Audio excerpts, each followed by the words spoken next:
You were not born soft. You were not born average. You were not born to fold under pressure, to shrink in the face of adversity, or to chase comfort like a child clings to a blanket.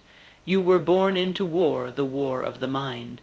And whether you realize it or not, every day of your life has been a battlefield. Somewhere along the line, the world tried to convince you that your mind was a passenger, that thoughts just happen, that discipline is optional, that success is about talent or luck or timing. But let me tell you something ancient, something carved in the bones of the men and women who changed history. The mind is not a passenger. It is a weapon, and only the trained survive.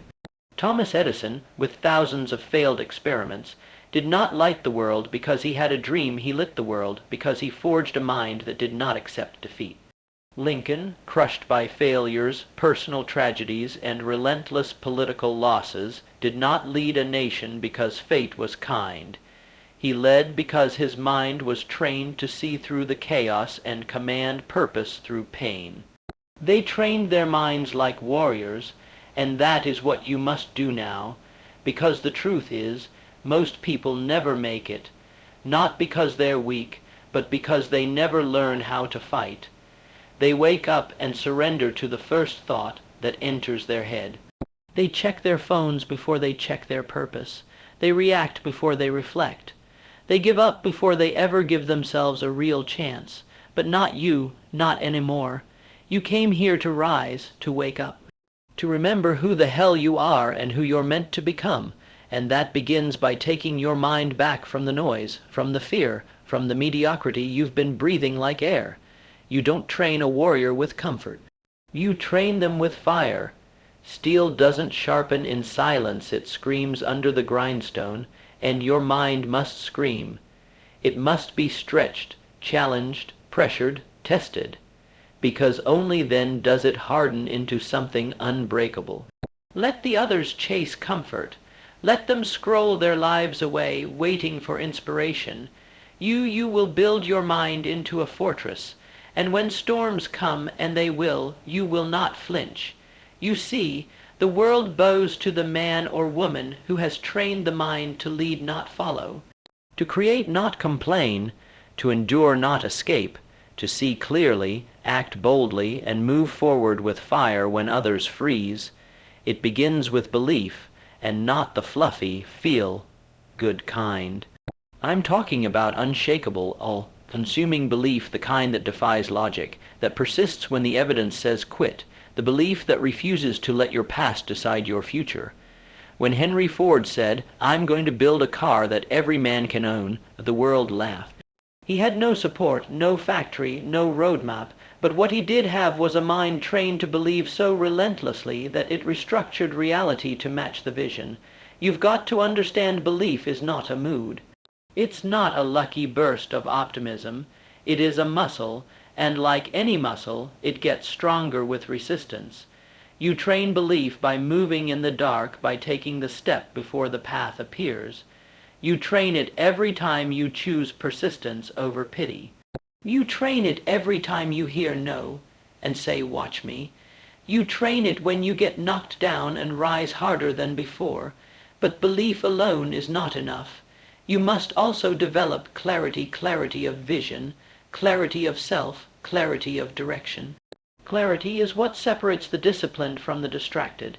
It is the compass in a fog of confusion. Without it, you'll chase every shiny object, every false opportunity, every fleeting emotion.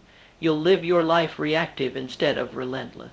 A warrior doesn't guess where the target is. They see it, lock onto it, and fire without hesitation. Your mind must be trained to do the same. So ask yourself right now, what am I aiming at? Not vaguely. Not "I want to be successful." Not "I just want to be happy." What exactly do you want? Who do you want to become? What does it look like, sound like, feel like? The mind thrives on specificity. Vague goals produce vague results. Clear intentions ignite clear actions. And when you combine belief with clarity, you become dangerous to doubt. You become a force not of ego, but of purpose. and that purpose will start to pull you through the chaos like a sword through smoke. But let's be honest, having a purpose is not the same as living with it. Plenty of people know what they want. They just never commit, because commitment costs something, and most people aren't willing to pay the price. But warriors are. They don't tiptoe into life. They charge. They don't ask for guarantees. They give everything. They don't wait for the perfect plan. They move with faith and force. Purpose demands discipline. And discipline is not punishment. Discipline is devotion. It is self-respect in action. It is showing up whether you feel like it or not, because the mission matters more than the mood. Walt Disney was fired from a newspaper because they said he lacked imagination. He faced bankruptcy, ridicule, and betrayal, but his discipline didn't flinch. He kept building brick by brick until the world he imagined became a world we all walk through. That is what a trained mind does. It sees beyond the failure, beyond the moment, beyond the noise, and keeps building.